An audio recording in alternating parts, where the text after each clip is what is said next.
안녕하세요. 박천종 TV의 장영철의 경제직원 코너입니다.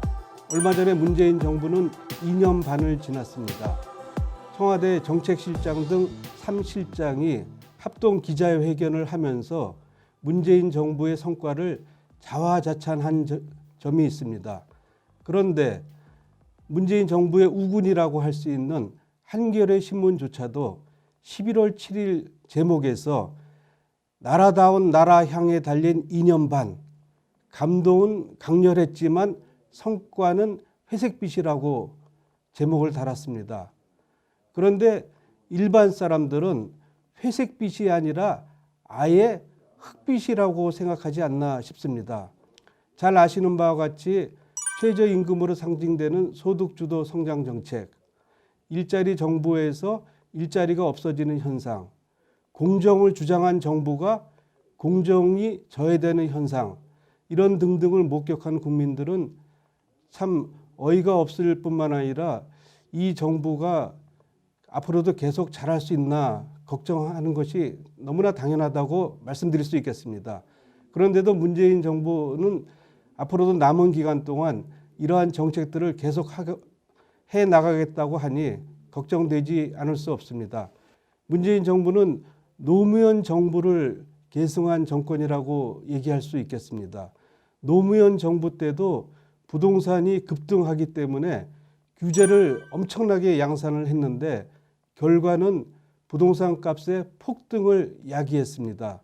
노무현 정부는 공공기관 지방 이전 정책을 폈습니다. 그래서 지방 곳곳마다 혁신 도시를 만들어 놨습니다. 또한 세종 신도시도 건설을 하였습니다. 이 도시를 건설하면서 풀린 보상금이 서울로 환류되면서 서울의 부동산 값은 크게 뛰었습니다. 전체적으로 볼 때 노무현 정부에서 서울 평균 아파트값 상승률은 56%나 된다고 합니다. 특히 강남 지역은 80% 수준까지 뛰었습니다. 그런데 현 정부에서는 전국적으로 22.8%가 상승한 걸로 나타나고 있는데 서울이 37%에 해당된다고 합니다. 경실련 조사에서도 문 정부의 가격 상승폭이 가장 큰 것으로 나타나고 있습니다. 어쨌거나 노무현 정부에 이어 지방 간의 격차를 발생시키는 집값 양극화가 굉장히 심화되고 있습니다. 지방에 계신 분들은 허탈감이 생길 수밖에 없는 것인데 소득주도 성장 정책에 이은 또 하나의 양극화 현상이라고 아니할 수 없겠습니다. 문재인 정부는 지금까지 총 17차례 부동산 규제를 단행했습니다. 주택담보대출을 규제를 했습니다. 다주택자 양도세를 중과했습니다. 재건축 초과이익 환수제 및 민간택지 분양가 상한제 등 조합원 부담을 크게 늘리면서 재건축을 규제를 하고 있습니다. 또 재산세 등 보유 부담을 크게 증가시켰습니다. 간단하게 요약한다면은 빚내서 집 사지 말아라. 집 많이 갖고 있는 사람은 팔아라. 앞으로 집을 짓지 말라. 이러한 정책이라고 요약될 수가 있는데 이러한 정책이 결국 수요와 공급의 균형을 깨는 정책이다. 그래서 이 정책 때문에 집값이 결국 크게 오른다. 이렇게 말씀드릴 수 있겠습니다. 일반적으로 시장 가격은 가격이 오르면 수요는 줍니다. 그리고 공급이 늘어나면서 균형을 맞추게 되는데 집값의 경우는 여기에 플러스해서 기대감이 생깁니다. 가격이 오르면 집이 없는 사람은 불안해지고 집을 사려고 합니다. 반면 집을 갖고 있는 사람은 집을 파는 것을 보류하게 됩니다. 또 하나의 요인은 소득이 상승이 되면서 신규 아파트에 대한 선호가 굉장히 늘어날 수밖에 없습니다. 그런데 요즘 짓는 아파트는 굉장히 잘 짓지 않습니까?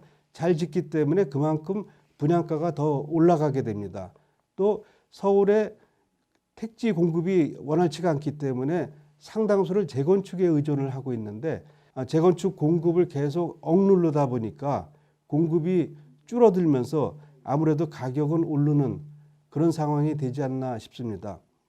최근에 그 통계에 의하면 입주 5년 이내에 서울의 신규 아파트 상승률이 41%로 전국 평균의 30%보다도 높다는 통계가 나왔습니다. 신규 공급 물량이 줄어드는 것은 통계청 조사에서도 또 역시 나타나고 있는데요.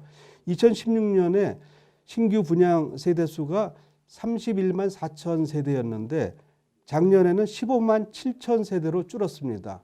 그리고 올해는 9월까지 11만 5천 세대에 불과합니다. 이렇게 신규 분양 세대수가 줄다 보니까 그 시장에서는 앞으로 공급 물량이 계속 줄 거다. 공급 물량은 주는데 사려는 사람이 늘어나면은 가격은 당연히 오를 수밖에 없는 것이지요. 그런데도 계속 그 공급에 대한 규제를 계속 고집하고 있는 것이 걱정되지 않을 수 없습니다. 그런데 최근에는 정책의 난맥상이 벌어지고 있습니다. 특목고 자사고 폐지 정책으로 인해서 강남 8학군 등 명문 학군의 학군 수요가 유발되고 있습니다. 최근 단기간 내에 2, 3억씩 오른 지역이 많습니다. 또 앞으로도 더욱 상승할 것이라고 이야기하고 있습니다. 특히 주택담보대출을 규제하다 보니까 현금 보유 능력자는 분양 성공할 가능성이 굉장히 커지고 있습니다. 왜냐하면 중산 서민층의 경우는 분양가가 상당히 오른 상태이기 때문에 은행에 대출을 받지 않고는 사실 집을 살 수가 없어서 청약을 포기하는 경우가 많습니다. 그런데 현금을 많이 갖고 있는 분들은 은행 대출을 받을 필요가 없기 때문에 그 곳곳마다 분양 신청을 하게 되고 또 성공할 확률이 높아집니다.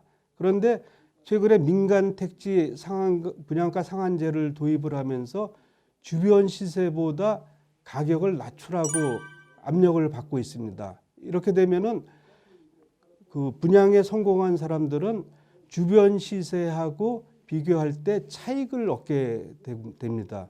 물론 정부가 이런 분양가 상한제를 도입한 이유는 주변 시세보다 가격을 낮게 하면서 전체적으로 집값을 끌어내리고 싶어하는 정책적인 의도가 있습니다. 그렇지만 현실적으로 볼 때는 주변 시세보다 가격이 떨어지는 것이 아니라 오히려 주변 시세에 맞추어가는 그런 현상을 보이기 때문에 그 분양에 성공한 사람은 그만큼 이익을 얻게 되는데 시중에서는 로또에 비견할 만하다 이런 얘기까지 하고 있습니다.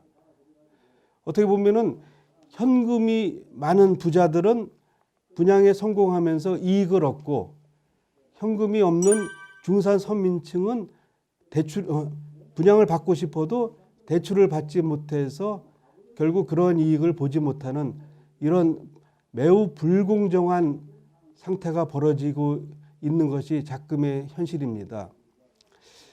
그런데 앞으로도 집값이 더 오를 것이라고 전망하는 사람들이 굉장히 많이 늘어났습니다. 그러면 이렇게 집값이 더 오른다는 기대감이 생기면은 그 소비자들은 추격 매수를 하게 되고 집을 갖고 있는 사람들은 집 파는 것을 보류하기 때문에 수요는 늘어나고 공급은 줄어드는 그런 현상은 앞으로도 계속될 수밖에 없는 상황입니다. 시장 경제 원리는 매우 간단합니다. 가격이 오르면 수요는 줄고 공급은 늘어납니다. 그래서 가격이 오른 만큼 공급을 더 늘려서 수요를 충족시켜야지 가격이 균형이 될 수 있다. 이렇게 얘기를 하고 있습니다. 이러한 시장 경제 원리를 무시하고 집값은 떨어져야 된다. 이런 생각만 하고서 정책을 펴다 보니까 결국 수요와 공급이 균형이 되지 않는 상태가 지속이 되면서 집값은 계속 불안해지지 않을까 이런 전망을 하고 있습니다. 최근 우리나라 그 외교 안보 환경이 급변하고 있습니다. 지소미아 파괴로 한미 동맹이 매우 흔들리지 않을까 이렇게 우려를 하고 있고 이에 따라서 혹시 경제 위기가 오지 않을까 이런 걱정들을 하고 있습니다.